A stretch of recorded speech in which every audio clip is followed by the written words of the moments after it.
తిరుపతిలో ఘనంగా రాష్ట్ర స్థాయి చెస్ టోర్నమెంట్ ప్రారంభం.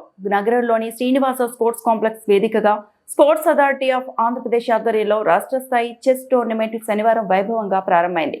ఈ పోటీలను సాప్ చైర్మన్ రవినాయుడు జ్యోతి ప్రజ్వలన చేసి అధికారికంగా ప్రారంభించారు. ఈ మెగా టోర్నమెంట్ లో రాష్ట్ర వ్యాప్తంగా సుమారు 3,060 మంది క్రీడాకారులు పాల్గొంటున్నారు. క్రీడల అభివృద్ధికి ప్రస్తుత కూటమి ప్రభుత్వం పెద్దపీట వేస్తుందని ఈ సందర్భంగా రవినాయుడు పేర్కొన్నారు. కేవలం నగరాలకే పరిమితం కాకుండా జిల్లా స్థాయిలో కూడా చెస్ టోర్నమెంట్లను విస్తృతంగా నిర్వహిస్తున్నట్లు వెల్లడించారు. ఈ సందర్భంగా షాప్ చైర్మన్ రవినాయుడు మాట్లాడుతూ క్రీడాకారుల్లో గెలుపోటములతో సంబంధం లేకుండా క్రీడా స్ఫూర్తి నిరంతరం ఉండాలని ఆకాంక్షించారు.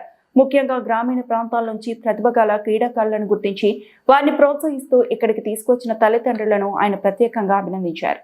అయితే బాధాకరమైనవి అయితే ఈ రాష్ట్ర ప్రభుత్వం ఎంత చేస్తుంది. విద్యాశాఖ మంత్రి నారా లోకేష్ గారితో సహకారంతో అనేక సంస్కరణలు తీసుకొని వచ్చాం. హారిజంటల్ రిజర్వేషన్ తీసుకొని వచ్చాం. ఇన్సెంటివ్స్ ఇస్తున్నాం, ప్రోత్సహిస్తున్నాం. మొన్నే మనం చూసాం ఎర్రాజ్యోతి 23లో మెడల్ వస్తే పట్టించుకున్న లేడు. లోకేష్ గారు పిలిచి ఒక అన్నలాగా నేను ఉంటాను, నువ్వు ఒలింపిక్స్లో మెడల్ కొట్టాలని చెప్పి నగదు ఇచ్చి గ్రూప్ 1 పోస్ట్ ఇచ్చి వాళ్ళని ప్రోత్సహించడం జరిగింది. అయితే దారుణం ఏంటంటే మొన్న జగన్మోహన్ రెడ్డి ఎంత దారుణంగా మాట్లాడాడండి. శ్రీలంకకి వెళ్ళి ఇండియా పాకిస్తాన్ మ్యాచ్ నారా లోకేష్ గారు చూశారు. దాంట్లో ఏమన్నా తప్పుందా? క్రీడలను ప్రోత్సహించాలని ఆయన ఉద్దేశం. మన భారతదేశ టీము ఏదైతే ఇండియా టీం ఉందో, ఇండియా టీముకి మద్దతుగా మేము ఉన్నాం, ప్రజలకు మీరు ఏదైతే క్రీడాకారులకు మేము మద్దతు తెలుపుతున్నామని చెప్పి ఆయన వెళ్ళడం జరిగింది. అంటే జగన్మోహన్ రెడ్డి దాని మీద కూడా విమర్శలు చేయడం. శ్రీలంకకి వెళ్ళానంటే ఏం శ్రీలంక ఏం వెళ్ళకూడదా? మేము అడుగుతున్నాం. ఇదేనా బెంగళూరు రోజు వారం వారం తిరుగుతున్నావే? మేము అడుగుతున్నామా? ఈరోజు శనివారం వెళ్ళిపోతాడు, శుక్రవారం వస్తాడు, మళ్ళీ శనివారం వెళ్ళిపోతాడు. ఆ బెంగళూరు రోజు పోతున్నావు కదా వారం వారంకి. ఆ ఫ్లైట్ డబ్బు ఏమన్నా ఎక్కడ పెట్టావు, ఎక్కడి నుంచి వస్తున్నది, ఎంత దోచుకుంటే స్పెషల్ ఫ్లైట్లో తిరుగుతావు మేము ఎప్పుడన్నా అడిగామా? నీ గేమ్స్ అంటే పబ్జీ గేమ్స్, నీ క్రికెట్ అంటే గేమ్ కాదు, వాలీబాల్ అంటే గేమ్ కాదు, కబడ్డీ అంటే గేమ్ కాదు, నీ దృష్టిలో పబ్జీలు అంటే గేము. దాన్ని కూడా రాజకీయం చేస్తున్నారు. బాధాకరమైన విషయం. లోకేష్ గారు వెళ్తారు, ఆయన డబ్బుతో ఆయన వెళ్తే తప్పేముంది? ఈరోజు క్రీడా రంగాన్ని ప్రోత్సహిస్తున్నారు. మేము క్రీడాకారుల తరపున, అదేవిధంగా తల్లిదండ్రుల తరపున మేము జగన్మోహన్ రెడ్డి గారిని సూటిగా ప్రశ్నిస్తాం. క్రీడలను ప్రోత్సహించకూడదా? నువ్వు ఆడుదాం ఆందాలో దోచుకున్నావే, ఆయన ఒక బ్యాట్ పెట్టుకొని ఆడావే, పోస్టర్లు అంతా వేసుకున్నావు కదా, మరి ఏం చేసావు? ఒక్క క్రీడాకారుని గుర్తించావు నువ్వు? ఆ రోజు నీ రాజకీయాల కోసం క్రీడలు వాడుకున్నావు. ఈరోజు క్రీడాకారుల్ని ప్రోత్సహించడానికి ఈ కూటమి ప్రభుత్వం పనిచేస్తుంది. నీ ప్రభుత్వంలో ఇన్సెంటివ్స్ ఇచ్చావా? పాలసీ ఇచ్చావా? ఏమి ఇచ్చావని అడుగుతున్నావు.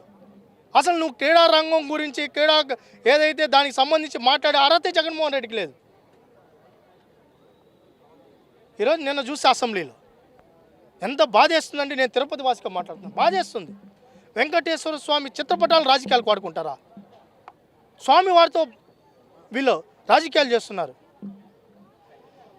ఒక భక్తుడిగా నేను బాధేస్తుంది. అసెంబ్లీలోకి వెంకటేశ్వర స్వామి పటాన్ని తీసుకెళ్తారా?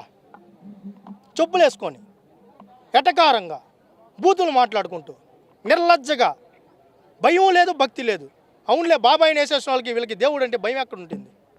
బాబాయిని వేసేసా, సొంత తల్లిని చెల్లిని ధరిమేశా, ఇంక వీళ్ళకి దయా దాక్షిణ్యాలు, భక్తి, దేవుడు ఎక్కడుంటాయి వీళ్ళకి? దారుణమైన సంఘటన నిన్న. నిజంగానే ప్రపంచంలో ఉన్న శ్రీవారి భక్తులంతా నిన్న మనోవేదనకు గురయ్యారు, కళ్ళల్లో నీళ్లు పెట్టుకున్నారు. ఆ వైసీపీ యొక్క ఎమ్మెల్సీల తీరు చూస్తే మళ్ళీ బయట వచ్చి ఆ బొత్స సత్యనారాయణ గారు మాట్లాడుతున్నారు. చెప్పులు వేసుకోలేదంటే రాజీనామా చేసి రాజీనామా చేయవయ్యా నువ్వు. ఆ మాధవ్ అంటే ఎవడో ఆ ఎమ్మెల్సీ పనికి మాలినోడు. మేము వేసుకోలేదంటే ఆయనే వేసుకున్నాడు ఫస్ట్ చెప్పులు. ఆ పేపర్ నలుపుతున్నాడు, వెంకటేశ్వర స్వామి ఫోటో ఉన్న ఆ ప్లే కార్డు నలుపుకుంటున్నాడు చేతిలో. 5 ఏళ్ళు దోచుకునే స్వామివారిని అడ్డం పెట్టుకుని ఇప్పుడు కూడా ఆయన అపఖ్యాతి ఎందుకు తీసుకొని వస్తున్నారు? తప్పు అయిపోయింది, క్షమాపణ కోరితే సరిపోయేది కదా. కల్తీ చేశారు, పరకామణిలో దోచేశారు, తినేశారు. ఇక్కడ కరుణాకర్ రెడ్డిగా చైర్మన్ అవుతానే 1600 కోట్లు వర్కులు చేసేసా. అవి ఎక్కడున్నాయో తెలియదా? మొత్తం స్వామివారిని ఆయన ఆడున్న ఉండిని స్వామివారిని తప్ప మిగతా ఉండిలో ఉన్న డబ్బులంతా తినేసా. ఇంకా ఏంటంటే ఇంకేం చేస్తారయ్యా మీరు? ఇంకా ఏం చేయాలనుకున్న దేవుణ్ణి? పట్టాన్ని వాడుకోవడాన్ని మీరు ఎలా చూస్తారు? ఇంకా మేము మాట్లాడితే రాజకీయం అయితే బాధేస్తుంది. అసలు స్వామివారితో రాజకీయాలు ఏంటని అడుగుతున్నాం మేము సూటిగా. స్వామివారి భక్తుడిగా, నేను రాజకీయ నాయకుడిగానో శాప్ చైర్మన్గా నేను మాట్లాడటం లేదు. నేను తిరుపతి వాసిగా స్వామివారి భక్తుడిగా మేము సూటిగా స్వామివారి చిత్రపటాలు తీసుకొని రాజకీయ ప్రసంగాలు ఇస్తూ నినాదాలు చేయిచ్చా చెప్పులు వేసుకొని అసెంబ్లీలోకి తీసుకెళ్ళొచ్చా, దాన్ని ఏమంటారని అడుగుతున్నాం. బాధేస్తుంది, కళ్ళల్లో నీళ్ళు వస్తున్నాయి. అపవిత్రం చేశారు, నిన్న అపవిత్రం చేశారు. స్వామివారితో పెట్టుకుంటే పుట్టగదలు ఉండవు. గతంలో ఏమైందో ఒకసారి చూసుకోండి. చరిత్ర పునరావృతం అవుతుంది. దేవుడు ఎప్పుడో గతంలో ఉండేది, నేను చిన్నప్పుడు అనేవాళ్ళు ఇప్పుడు తప్పు చేస్తే నెక్స్ట్ జన్మని, ఈ జన్మలోనే అన్నీ ఇచ్చేస్తారు, ఇప్పుడే అన్నీ ఇచ్చేస్తారు, ఎవరిని వదిలిపెట్టరు. విజిలెన్స్ విచారణ పూర్తయింది. ఆడుదాం ఆంధ్ర విషయంలో రాజీ పడే ప్రసక్తే లేదు, ఎవరిని వదిలిపెట్టం. అసలు మోసం పుట్టింది వాళ్ళ కొంపలో కదా, హత్యలు పుట్టింది ఆ కొంపలో కదా, గొడ్డలు పుట్టింది ఆ కొంపలో కదా, కత్తి పుట్టింది అదే కదా, గులకరాయి పుట్టింది ఆ కొంపలోనే కదా. మోసం అంటే ఏంటి? స్వామివారి ఖ్యాతిని కాపాడడం మోసమా? స్వామివారి పవిత్రతను కాపాడడం మోసమా? 4,000 పింఛను ఇవ్వడం మోసమా? లేకపోతే మహిళలకు ఉచిత బస్సు ఇవ్వడం మోసమా? ఏది మోసం మాకు అర్థం గల? తల్లికి వందనంతో ఏదైతే ఉందో ఎంతమంది పెట్టులు ఉంటే అంతమందికి ఇస్తున్నాం.